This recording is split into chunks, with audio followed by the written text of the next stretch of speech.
Angelica is eating Reptar cereal at Tommy's house one morning. During breakfast, Angelica tells Tommy that the dinosaurs are extinct, which includes Reptar. Later, Tommy tells Chucky, Phil, and Lil about what Angelica told him. When Chucky suggests that Reptar might actually be just hiding, the babies venture into his backyard to look for him. They find a lizard that vaguely looks like Reptar and concludes it's his baby. Tommy hides Reptar's baby in his diaper, and they head back inside. No sooner do they wonder how they're going to find Reptar to return his baby when a commercial airs on TV. It's for Reptar on Ice. Stu, who also witnesses the commercial, decides to take everyone to see the show. Now the babies know where Reptar is and can take his baby back to him. The day of the show arrives, and Dee Dee, Stu, and an unwilling Grandpa Lou arrive at the arena with Tommy, Chucky, Phil, and Lil. Chucky's squirming a lot due to his hiding Reptar's baby in his clothes.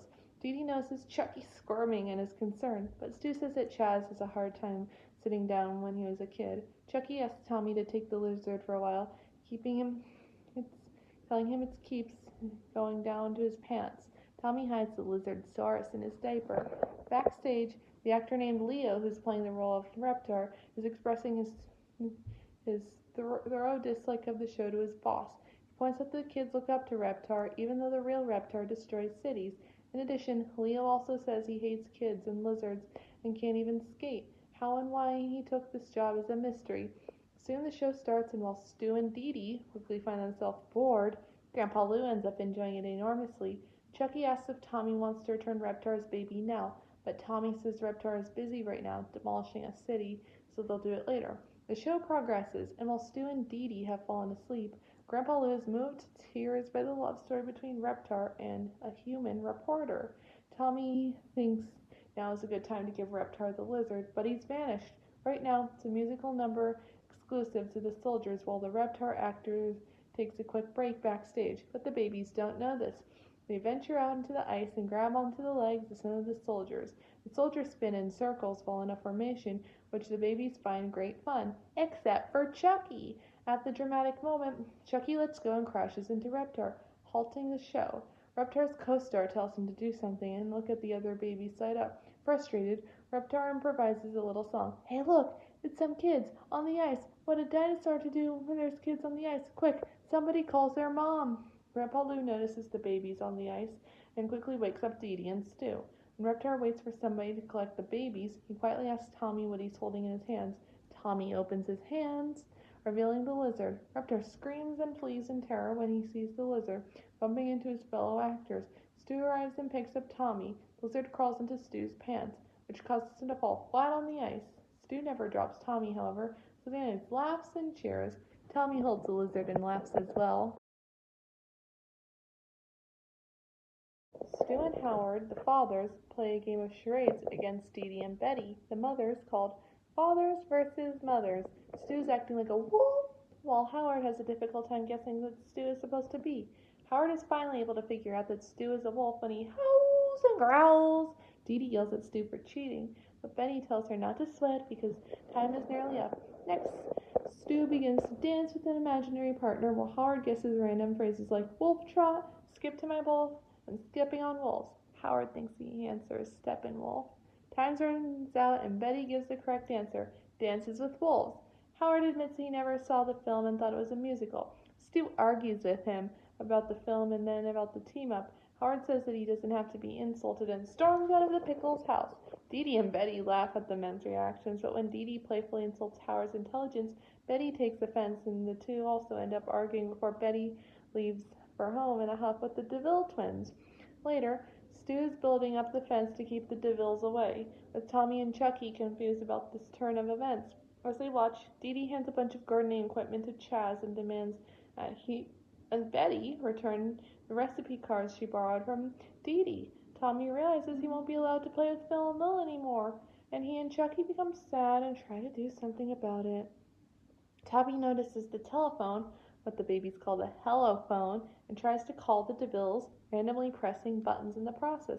They wind up calling a teenage girl, who believes them to be a boy she has a crush on, and a radio DJ, who declares them to be contest winners, before finally hitting Betty's speed dial button. Dee Dee takes the phone away from the babies before they could talk to Betty, asking what the two were doing. Betty, on the other hand, thinks Dee Dee is talking to her. Before Betty can answer, Dee Dee hangs up without realizing Betty was on the other line. Angrier than before, Betty calls Dee Dee back, saying her call was really immature before hanging up herself. Further infuriating Dee Dee, Tommy and Chucky try to come up with another idea to get the grown-ups to make up and decide on presents, because Tommy says after his parents fight, Stu brings Dee Dee a present in order to make up with her. Tommy and Chucky fetch Dee Dee's favorite earrings and head back downstairs to the playpen. When Chaz returns with the recipe cards, he tells Dee Dee she needs to return the Ultimate Aerobics workout video she borrowed from Betty. Dee Dee gives Chaz the tape and demands her sampler pack back from the DeVilles.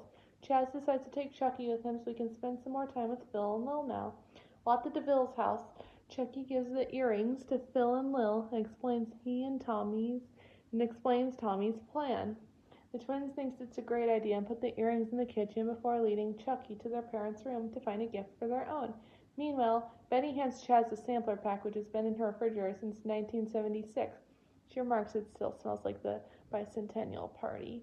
In their parents' bedroom, Phil and Lil gave Chucky Howard's watch, which the twins call a time, explain that grown-ups look at them and exclaim, "Look at the time." Back in the kitchen, Chaz tries to reason with Betty about ending the feud. Betty says she'll forgive the Pickles if they grovel at her and Howard's feet. Chaz sighs and takes Chucky back with him to the Pickles' house. While Betty drinks some coffee, she notices that the earrings and believes that Howard has given them to her for her anniversary. Howard nervously giggles, saying that he always remembers their anniversary now after what happened the year before.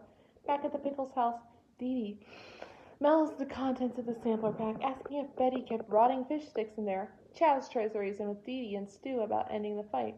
Stu says all will be forgiven if the DeVilles erect a 20-foot sign on their front lawn that proclaims their house to be home of the Fatheads. Tommy and Chucky put the watch on Stu's favorite chair, hoping their plan works. When Stu comes in the room, he notices the watch and believes it belongs to his dad. He puts it on and heads back to the yard to reinforce the fence. Tommy and Chucky are sad that their plan didn't work, but are out of ideas. Sometime later, at the park, the Pickles, with Chaz and DeVilles, cross paths while taking their kids to play. Although the two families intend to ignore each other, they notice their belongings, Betty with Dee Dee's earrings and Stu with Howard's watch, and accuse each other of stealing. As this fight escalates to new heights, the babies decide to run away to a place where they can play together again, someplace where everyone lives in peace. Tommy decides that the place is near a trash can. As the arguing continues, Chaz suddenly notices that the kids are gone and calls this everyone's attention. Both sides start to blame each other for losing the babies. Chaz has finally had it with the argument and tells all of them off, pointing out that it's both sides' fault because they were so focused on insults, grudges, and years' worth of minor fights and disagreements that they forgot about the most important thing in their insignificant lives, their children. Finally, ashamed and remorseful over what they've done, they decide to split up and find the kids. Howard tries to open up a restroom but has trouble opening the door. Dee Dee unlocks the door for him and they search inside with no sign of the kids. Stu tries to look around the park from up in a tree but has difficulty climbing it. Betty gives him a leg up and Stu notices the kids near the trash can. Stu calls out that they're over by the trash can and everybody rushes over. Dee Dee frets about potential broken glass along the way. Everybody reunites with their kids and agree to finally make up. Everybody apologizes, and Stu even says that he would be honored to have Howard as a partner in their next game together. The families exit the park and head back home for some coffee.